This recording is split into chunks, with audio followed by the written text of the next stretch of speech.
Среда, 26 февруари, кратки вести во 12 часот.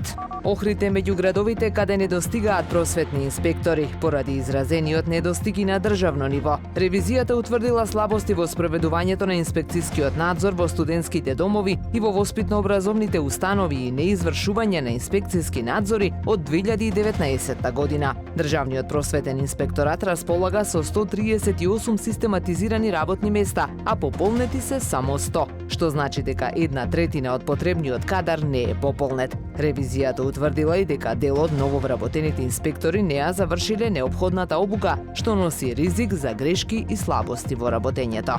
Водостојот на Охридското езеро цела недела е на само 5 сантиметри над дозволениот минимум. Според последните мерења на Управата за хидрометеоролошки работи, нивото е на кота од 693,15 метри надморска височина, што е пак за цели 24 сантиметри под просекот за февруари. На Охрид прес продолжува рубриката "До кај сме", каде секој ден објавуваме по една фотографија од истата локација од процесот на претворање на Охридското островче во полуостров. Покрај осцилациите на нивото со неговото намалување на површина излегоа плодовите од нашата колективна негрижа. Значи и понатаму голем предизвик останува зачувувањето на Охридското езеро како значаен екосистем.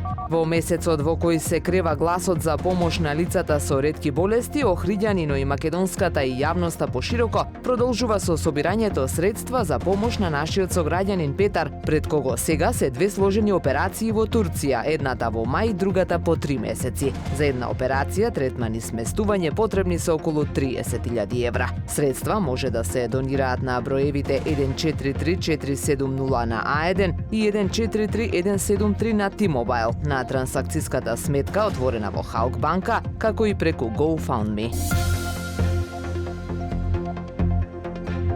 Времето денес променливо облачно, дува слаб до умерен југоисточен ветер, максималната температура во Охрид до 10 степени. Повеќе информации на ohridpress.com.mk. Уредник и водител на вестите Даниела Спасик. Технички реализатор Реджеп Селман.